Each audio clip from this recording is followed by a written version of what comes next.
Okay, so turn on yung camera natin. Alright. So ngayon, alright, basic information tayo na wala na pagliligoy pa. Bali ako kasi, lagi akong lumilipad. Although, ano lang naman tawag nito, parang domestic flights lang lagi. Tapos more on Cebu Pacific, no? Baka naman Cebu Pacific. So ganito yan, The Wings Transit Lounge. Lagi akong nagtutur dito, binablog ko yung lugar ko, ano mga bang may mga tindahan, mga pagkainan, whatsoever na pwede nating pang serve sa ating mga pasahero, passenger. Tapos may nagsabi, sir, meron ding ano dyan, kasi may nagtatanong, ano nga ba ang pinakamalapit na hotel? Yung nearest hotel or inn or traveler's inn. So ang sagot ko is Savoy, o diba? Saboy, o pwede rin din sila sa Pasay, di ba? Lapit lang naman actually, o. Malapit siya, pero kaso nga lang malayo dahil sa traffic nga, di ba? So, ang sabi nila, ang ibig nila sabihin, yung pagkalabas ng airport, meron na kagad. So, ang pagkakalam ko lang is by Mega World. Savoy Hotel by Mega World. Yun. Tapos kung gusto na bang Pasay, doon sila sa Pasay Top, meron dong Red Doors, merong Almansion. Yan, shout out ko na ang Almansion. Maganda sila, mura lang din. Tapos meron silang Kabayan na 3 stars or 2-star hotel. Yun. Tapos merong Sogo. Yun. Ngayon, meron pala dito, may nag-comment na meron ding ano dyan sir, pagkakaalam ko merong capsule hotel sa Naiya mismo. Yes. And parang sa lahat ng terminal dito lang, wala sa 2, wala sa 1. Yes. Okay. We're the only paying lounge po. So nag-start akong lumipad 2000, yung Panay 2017. So kailan to nag-start? It's from June 2015. 2015. So asan kayo ng mga araw na yun? Ba't di ko nalaman yun? Kasi despite sa aking pagiging baka hindi nila kami na-explore pa talaga. Hindi na-explore. At saka wala pang vlogger siguro na time na nakapag-explore. Kasi since hindi pa naman talaga tayo Okay. So yun na, diretso na tayo. Anong pwedeng kontakin just in case na willing sila kasi gaya nito, may mga taga-ibang lugar like mga taga Pampanga, mga yung medyo mapapaaga talaga, di ba? Mas maganda kasi nga the early the better, di ba? Although dito sa Pilipinas, ano natin na Filipino time tayo, di ba? Like minutes bago ang flight, pero sa airport hindi yan applicable. Di ba? Yes. Kahit na maya pang alas 7, dami kong natulungan nung kanina na nag-check-in sila. Ang flight nila alas 8 pa, alas 7 siya, okay lang. Diyan lang kaysa maiwanan, di ba? Yes. Bound for mga provinces, lalo minsan lang sila nakaka-uwi. So meron itong magkano ang rates ito ma'am, pinakamahal? 1,800 na banggit. Twin room po, it's good for 2 persons. Oh, ito na, sige. It's a bunk bed type po siya. It's 1,800. This is our rates po. And then accommodation. Ito ba yun? 3 to? Family room? Yes, the family room po. It's 3,200. It's good for 4 person po. It's a bunk bed type po, but shower and toilet area is outside the room po siya. Shared room, sayang. Yes. So, hindi ko siya ma-experience. Kung meron sana, ma-avail natin itong 700 pesos na ano ang atin, ma'am? Yung it's a lounge po, reclining chair, lounge po siya. 6 person in a 1 area po siya. And then, you can still sleep naman po. Mas relaxing pa rin po talaga siya. Makaka-relax pa rin kayo while waiting for your flight po. Pwedeng, while waiting sa slots na available, pwedeng, sa flight? Yes po, sa okay. flight niyo po. So, yun yung babayaran ng 700 pesos? Yeah, 700, but it's not included po yung shower niya. And then, good for 7 hours and 30 minutes stay pa rin po siya. If you want, yes po. If you want to extend naman po, we have extension per hour rates naman po. How much? For the lounge po is 175 per hour extension. And then for the capsule room, 200. Then for the twin room, it's 350. And the family room is 530. Okay, so bali ito, ang may-ari nito, ano ang purpose nila? Ano ang pinaka-mission vision? Like, paano nila naisipan na gumawa nito? Which is, para sa akin na sobrang laking tulong nito. Hindi man lahat ay makakahiga, makakatulog, makapag-nap. Pero at least man lang ba? Out of 1,000 ka passenger na nag-aantay ng 12 hours para sa flight, at least merong 100. Ilang slots ba available yung beds? Lahat. Actually, we do have 16 rooms for the twin rooms. And then family room is only 1 lang po siya. Lounges po is 1, 2, 3, 4, 5, 12. So in short, say mga ilang ka heads ang pwedeng mapagpapahinga natin sa ating depende po. Transit Lounge. Depende po sa sir. Sa mga check-out time ng guest. Sa mga check-out time. Kasi since ang guest natin is come and go, kasi nagbe-base po tayo sa flight. So kung hindi naman po nila tatapusin talaga yung time nila, so we can cater another guest naman po. Since we accept walk-in guests on first come, first serve basis po, for the reservation naman, should be done online po talaga siya. We do have a website po. You can check the availability of rooms. Okay, so website tayo dito. Asan yung website natin dito? We do have here for the website po, for the online booking. Okay, so screenshot nyo lang. Tapos meron silang cellphone number for pwede tawagan for WhatsApp. For inquiry po, may questions po, pero for the booking po, online po talaga siya. Yun po yung pwtl.as.me. Okay, so ito yung ano. Ito yung para sa booking. Yes. TWTL. As walang iba, ito lang talaga. Yes po. Walang Facebook, Instagram. We do have Facebook naman po, pero kadalasan po lang po talaga ang website for online. Okay. Pero ako mamaya hinga ko ng Facebook kasi mas accessible sa akin ng Facebook eh. Para kung gusto kong mag-experience, syempre para for the vlog na rin, di ba? Yes, For the content. Opo. Mas makatulong, mas maganda talaga yung ma-room tour natin, di ba? Oo. Kaso nasab na po kasi we are currently fully booked na po. So, we can show you po the rooms po. Tapos meron pang shower facilities, Yes po. We 300 got pesos. shower facilities lang din po. If ever kasi meron din naman tayong mga nagpa-flight po na need lang po nila talaga mag-freshen up po. Shower lang. Yes. Okay. Tapos, ano yun doon sa unahan kanina? That's our sister branch po, SM Kenko Spa. Massage naman pong kinikater nila. Ito po yung mga manicure, pedicure, massage, foot massage, head, neck, and shoulder, and then full body massage po. Okay. So, pa na information? That's the info as of now I can give you po. So, yun na po. Pero yun talaga pinakamahalaga, yung ano yung pwedeng ko kontakin para syempre advance booking, tama? Yes po. Yun Okay, po yun. advance booking, syempre may iba na mga kunyari lang, di ba? Magbo-book sila, syempre. So may mga advance payment ganun. Pag sa online booking po, doon na po lahat po until payment po. We accept na lang po talaga dito yung guest na may guaranteed booking na po siya. Kasi ibig sabihin, upon booking, kailangan pwede na magbayad, mas maganda. Lahat para na mas po, ma-secure. diretso na po, with payment na po talaga. Okay, so pag mag-online booking ka, with payment na yon. Yes po, Okay. lahat na po. So wala siyang reservation na okay, tas Yes cancel, di ba? po, So, yes po. Cancellation naman should be done 24 hours before ng date ng booking nyo. so paano yun? Transferable or non-refundable? Pwede siyang i-refund pero should be done po siya. 24 hours po ang cancellation for refund. 24 hours before the date po. Ayun, mas maganda kasi at least ba kung gusto niyo talaga i-secure yung slots, at least magbayad na lang kayo tas kung nag-change yung isip ninyo, huwag na lang tumuloy, at least 24 hours before po ng booking date po. Yun. Yan ang ina-accept po for the cancellation. Okay. So, room po ma'am around 9 a.m. And then for the 2-person po ma'am, it's 7:30 a.m. for that. Okay. What time is your flight po? Alas 3. Alas 2. To the afternoon. If you want, ma'am, you can leave your name. And Ay, okay. Please. your contact number. If ever we don't have available, we will just call you to ask. So, grabe no. 2 p.m. pa, pero si ma'am ay present na. Saan pala galing niyo ma'am? Lugar niyo? Davao kami, sir. Tapos papuntang Osaka. So from Davao to Osaka. So, tama lang talaga. Wala nang time para mag-hotel sa labas. So, big help talaga siya. Actually, may mga kasama kami na nauna kagabi. Nag-hotel sila dyan sa tapat. Sa Savoy. Hindi ko lang alam saan sila. Okay. So, yun, bali, so, di ba nakagitabang, no? Oo. Nganong mo gawa sa mantanga, naman sa sulod, di ba? So, Dati pa din ako dito talaga, sir, pag matagal akong may layover dito ako. yun. Nang kayo lang po. Mga bata, siguro 6. 6% po. So, ano po ito, ma'am, 3 queen din po. Tapos, next time around, ma'am, basig may flight, usab na po na mag-layover, magdugay-dugay. Kung ilang ma'am, contact number, kung ilang information para advance booking. Labi na kayo ng mga bata. Mamaya. Sige, ma'am. Thank you. So, thank you, Ma'am Ophil, ha? So, i-guide ko lang sila kung ano po. Pasensya na din kung hindi namin kayo accommodate. Oo, walang problema eh. Siyempre, di naman pwedeng, uy, tama na ako naman.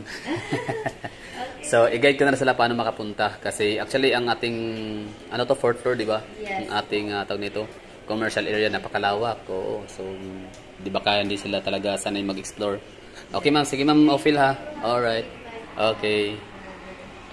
Bali, sobrang laking tulong talaga nito. Kagaya ni Ma'am, bound, ano sila, from Davao City ho sila. Meron silang matagal ang kanilang layover dito. Bound for Osaka sila, no? Tapos ngayon meron silang kasamang mga kids, mga chikitings, pamilya sila. So, laking tulong talaga nung kasi mandakin nyo, alas 2 pa yung kanilang flight mamayang hapon. So, kahit paano ay makapag-check-in, makapag-sleep, makapag-nap sila mamaya, no? Ng at least 7 hours. 7:30 yung open mamaya. I mean, yung slots available. 7, 8, 9, 10, 11, 12, 1. O, diba? So, 6 hours. So, at least 5 hours, 4 hours, or 5 hours will do, no? Para sa kanilang, nap or tulog, ganun. Power nap. So, ito yung nila itsura ng kanilang, Kasi hindi tayo makapag-experience, meron talagang, 1,000 pesos. Ayan. Ito yung 900, meron ako, okay? 950 pesos. Ayan. Ito na lang kasi since hindi tayo pwedeng pumasok dahil syempre ma-invade natin yung privacy ng mga natutulog doon. Hindi-disturbo natin, mga hagala. Ano po? So, ito po yun. Pwede kang umupo while waiting sa iyong flight. So, reclining chair siya. Pwede ka rin na mahiga na rin, matulog na. Recline mo na lang siya. Tapos, kaso nga lang, sa isang room, 6 kayo. Yan ang sabi ni Ma'am, 6 or 4. 700 pesos without use of shower. Pero kung gusto mo mag-shower, 950 pesos. So, di hamak naman sa makakatipid ka ng 50 pesos kasi kung ang shower kasi alone, 300 pesos. Tapos, 700 plus. So, di ba, makakatipid ka ng 50 pesos. Diba? Okay na yun. Nakatipid ka. Tapos, ito naman yung 1,000 pesos. So, siya, parang cubicle. So, kung may phobia ka yata sa claustrophobic ka, hindi ka pwede dito. Pero para sa akin, walang claustrophobic pag sobrang antok na ako at sobrang puyat at pagod. So, dito na ako. Okay lang ako dito. So, 1,000 pesos. Yun. Tapos, ito namang isa, 1,800 for 2 persons. So, meron siyang double deck. Yan. Tapos, meron silang family room. O nga pala, no? So, ito siya, 1,800 for 2 person. What if kung maliliit sila? 4 sila lahat. Pwede siguro, no? Yan. Alright. So, kita niyo yung mga tao dito. So, pasensya na. Yan na. Hindi naman na. Yan, medyo lalayo na tayo para hindi masyado makita yung itsura nila. Yan, natulog sila. Diba? So, sobrang laking tulong ho nitong Wings Transit Lounge. Yun nga lang, kailangan talaga first come, first serve. No? Paunahan siya. Kaya napakalaking tulong nung booking.com nila. So, gusto nyo magbayad, gusto nyo talagang ma-secure yung slots, magbayad kayo online. Online booking. Tapos, huwag kayong mag-alala kasi refundable din naman just in case na hindi kayo matuloy. Basta 24 hours bago kayo check-in or mag-cancel. Ganun. Yan ba yun? Basta. So, mula doon sa pinakadulo. Basta ito, yung pinaka-landmark ho niyan ay Food Hall. Yan. Tim Hortons, McDonald's. 4th floor po, mga hagala. McDonald's, 4th floor. Merong McDonald's sa baba sa ground floor. Sa gate number 7 or 6 or 8, basta ground floor, McDonald's. 4th floor, McDonald's. So dito yan sa likod. Yan nakalagay. Wing Transit Lounge. So, sayang hindi ko siya ma-experience. Okay lang, walang problema, ganun talaga. Tsaka alanganin na rin, since ang flight natin malapit na rin. So, okay lang yan. Kailangan na lang na from Japan bound for Osaka. So, mataas yung kanilang layover hanggang alas 2 pa ng hapon. So, may mga kasamahan sila na nakapag-check-in na sa labas. Nauna na. Siyempre, para sa akin, ba't ka pa lalabas, di ba? Kung meron naman nasa loob. Tapos, ang maganda pa dito, good news siya kasi meron silang expansion for the better service. Galing. So ngayon, kung sino man dyan sa inyo ang makapag-experience, let me know kung gano'n nga ba kagandang experience. Pero talaga bang nakatulog kayo ng ayos? Komportable ba? Ano yan, daming tulog, diba? Nakataas ang layover nito. Ang iba mamaya pang hapon, gabi, di ba? Masaklap, ako at least umaga. Tsaka okay lang, hindi naman ako maantok din kasi ako yung nagba-vlog, no? Bisi-bisihan din. Di ba? So, piliin nyo 1,000 pesos na tulog 7 hours and 30 minutes o ganito, yan, hihiga kayo sa gilid. Ibig sabihin dyan, kung meron lang naman kayo ding available na 700, huwag niya pagkait sa sarili. Alam niyo naman talaga na health is wealth, di ba? Ang pera nga, ika nga, kikitain pa yan.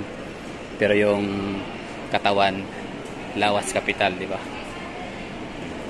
Health is wealth. What is 700 pesos kung, 750. Para sa reclining chair lang yun, ha? Or what is na 1,000? Para din naman sa masarap na tulog para makapagpahinga. Puntahan pa natin dito, ha? Sobrang dami, ha? Yun nga lang, no? So, sobrang dami ng tao dito na nangangailangan ng ganong serbisyo. Iilan lang yung pwedeng maka-avail.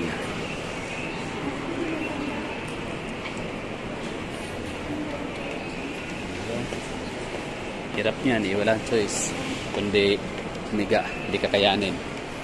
Bisa mag-collapse sila mamaya.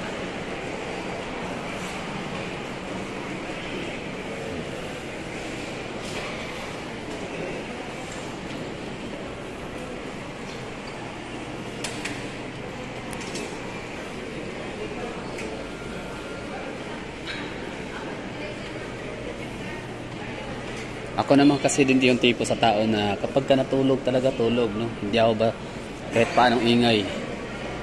Pag ako'y tulog talaga yan. O, grabe ako magpigil ng tulog, ng antok. O kaya kong labanan yan. Pero the moment na gusto ko lang matulog, makakatulog din naman kaagad. Wala akong problema. Ang iba kasi hirap eh. Kaya hindi pwedeng mapuyat yung iba kasi mahirap silang patulugin. Okay, ito pa, punta pa natin yung mga lugar kung saan pahirapan ang sitwasyon. Nakalungkot kasi yun na nga, hindi komportable, walang tulugan na maayos. Airport kasi ito, no? Tsaka siguro iniisip rin nila na hindi naman lagi, no? Hindi naman lagi, no? Minsan-minsan lang naman silang bumabiyahe. Kaya okay lang na ganito yung magiging sitwasyon nila. Tulog kung tulog sa sahig. Yan, hilata. Diba?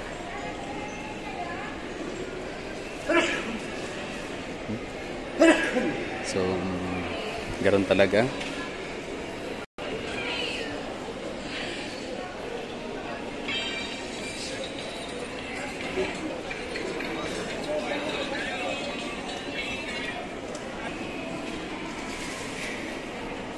Diba? Traveler's Lounge.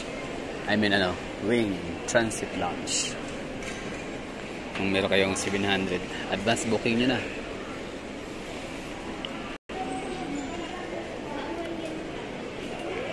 Yung tulog sila. Ako walang problema, no? Kaya ko naman libangan ng sarili ko. Palakad-lakad, vlog, di ba? Gawa-gawa ng thumbnail, edit ng mga tags, hashtags, yun kung ano pa, reply sa mga inquiries.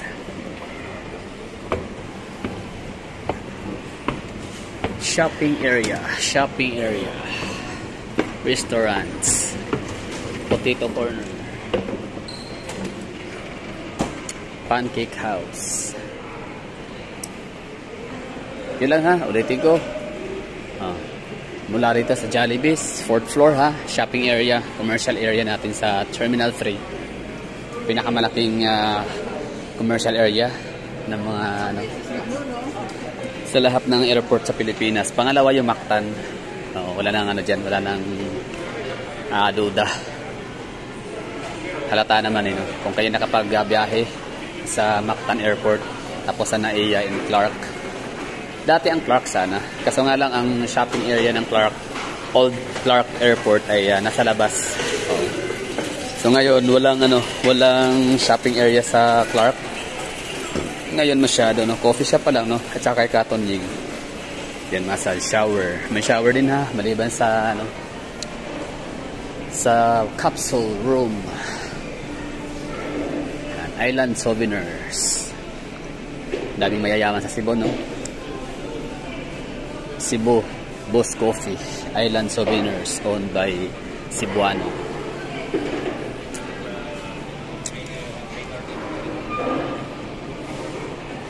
Yun lang, Wendy's. Tapos unahan pa na ito, McDonald's. Hindi tanaw ha. Kaya dire-diretsuhin nyo lang. Dula na ito.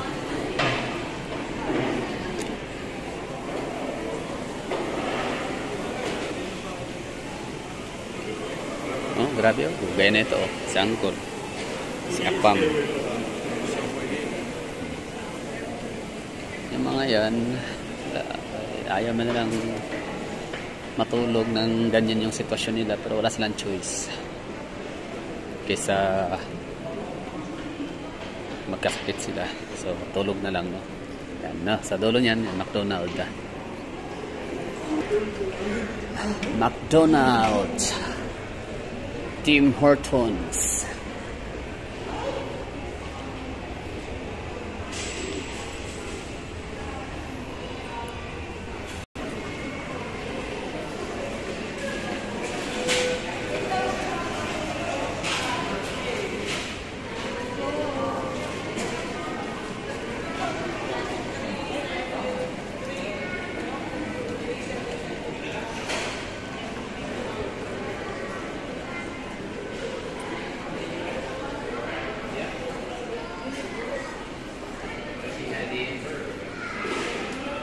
Yun, no? Wings Transit Lounge, your uplifting travel experience, making it bigger to serve you better with Wings extension soon to open. Yan na.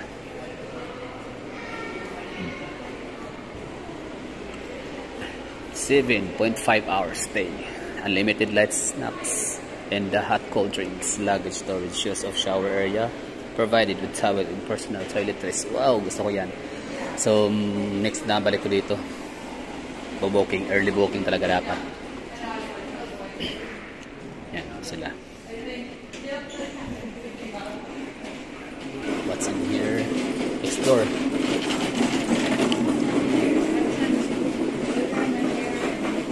It's 4.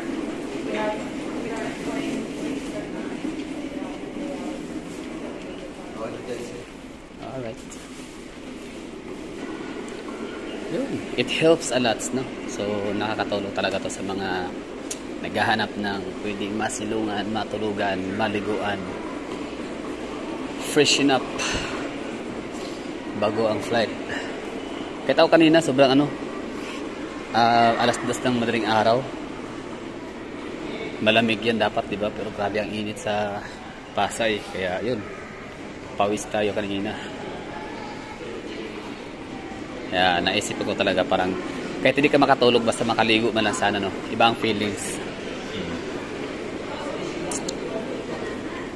Okay, so that's all for today's video. Thank you. Sana nakatulong. Bye.